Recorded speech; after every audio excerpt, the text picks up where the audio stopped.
नमस्ते, मैं हूं संजय दीक्षित और आप देख रहे हैं दी जयपुर डायलॉग्स।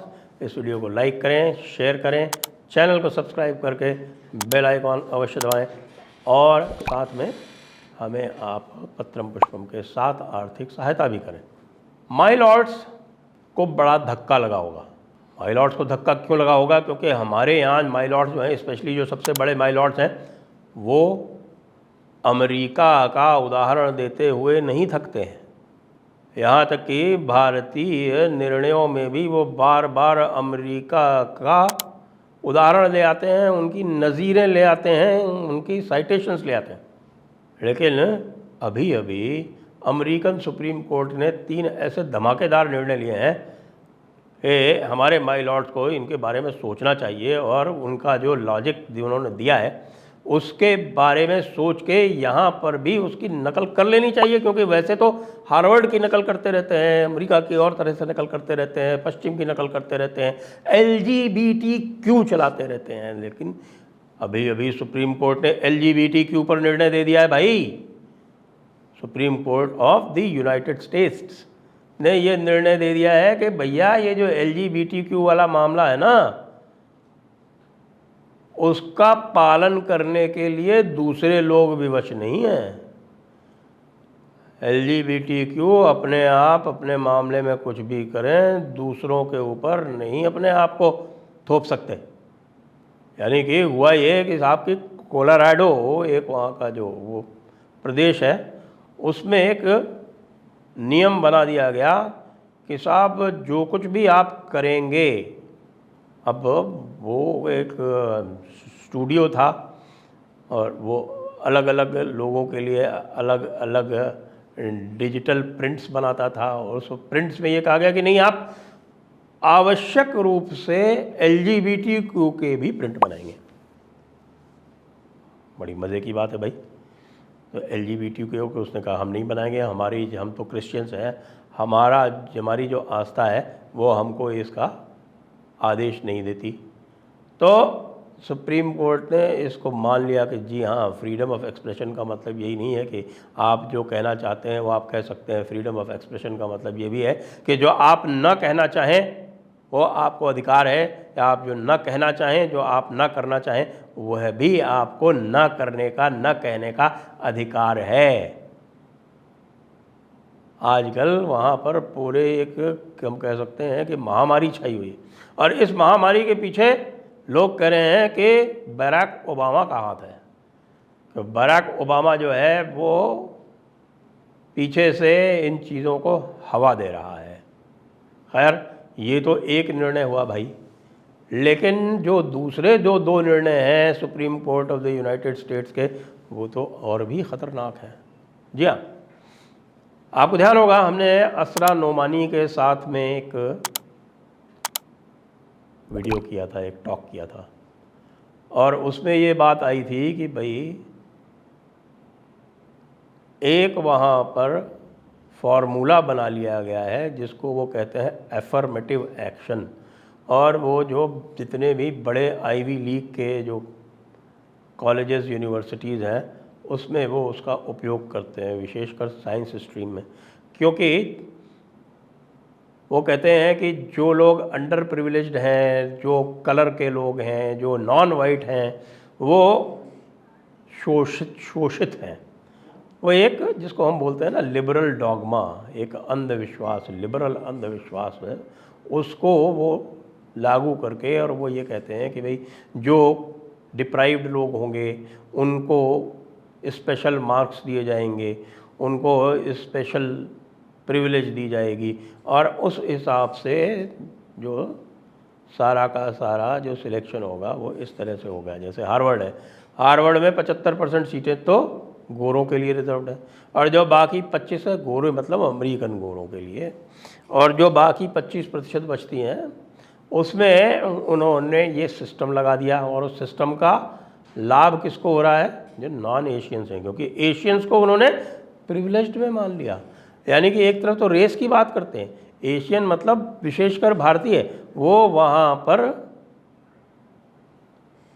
रेसिस्ट डिस्क्रिमिनेशन का पूरा घात अनुभव करते हैं, वो उनके साथ में भेदभाव होता है। लेकिन चूँकि वो ब्राइट हैं, चूँकि वो ब्रिलियंट हैं, चूँकि वो मानसिक रूप से सबसे आगे पढ़ते हैं, तो उनको बाहर रखने के लिए साहब उनको कह दिया कि ये भी वाइट ही माने जाएंगे। यानी कि जब उनको गालियाँ देना हो तब तो उनको कहो कि ब्लडी देसी, ब्लडी ब्लैक्स, जो भी कुछ कहना हो, और बाकी जब आपको कॉलेज में एडमिशन देना हो तब कह दो कि नहीं नहीं ये तो सुपीरियर रेस के हैं। तो इस रेसिस्ट थियरी को supreme court of the United states ने कट कर दिया, through out of the window, फेंक दिया बाहर।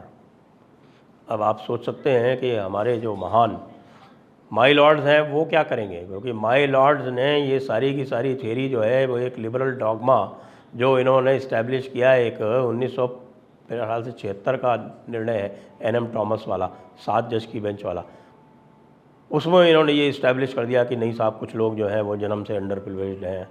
आजकल जो है वो हार्वर्ड में बड़ी ये थियरी चल रही है इस तरह की कि साहब की there is social capital attach to cast.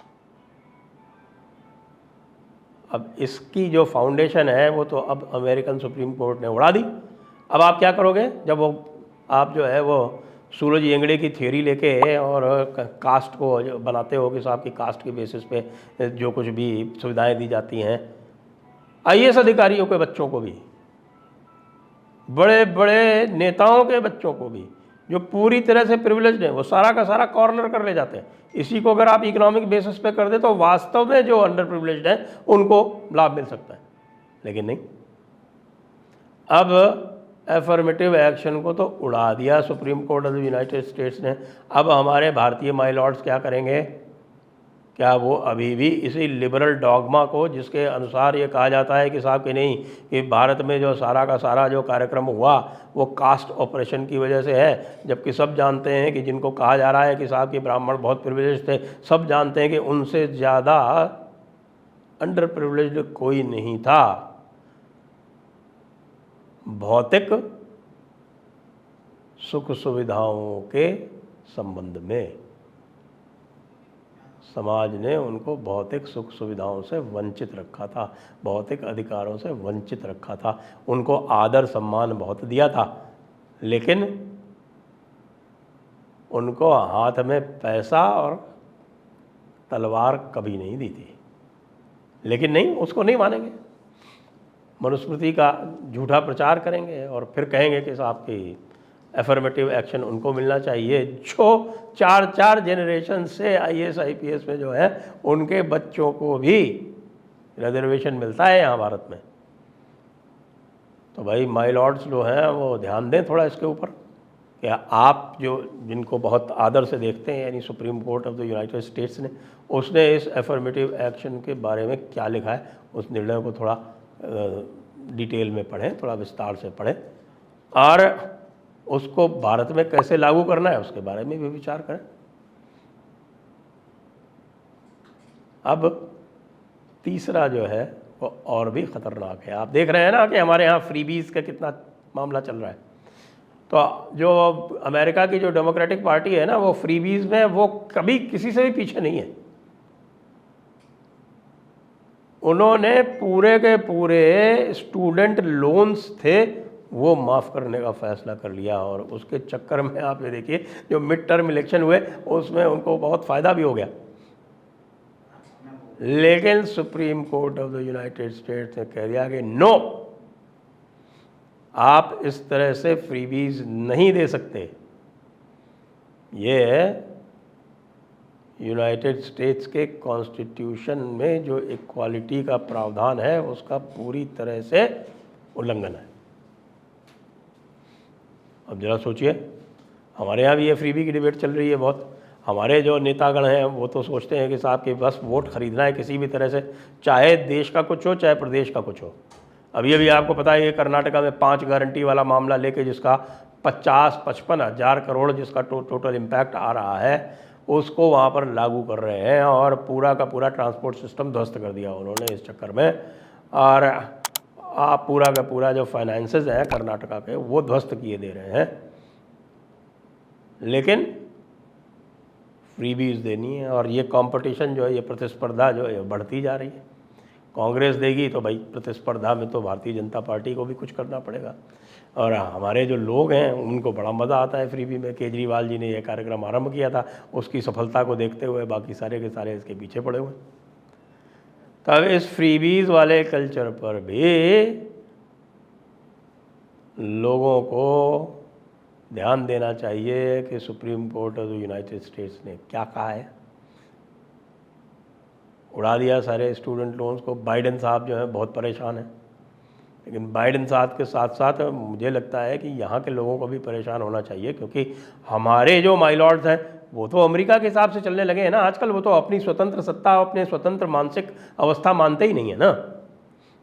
मानसिक गुलामी अमेरिका की करनी है तो भाई मानसिक गुलामी करनी तो अच्छी चीज़ों में भी तो करो थोड़ी बहुत। देख लो किस तरह से ये जो स्टूडेंट लोन वाला जो जजमेंट आया है, जिसको उड़ा दिया supreme court of United states ने, उसके बारे में कुछ सोचें, कुछ करें। मेरे विचार से अत्यंत उपयुक्त है भारत के लिए भी। विचार करें, भारत को आगे बढ़ाएं, अमेरिका के रास्ते पर ले जाएं। जय हिंद, वंदे मातरम।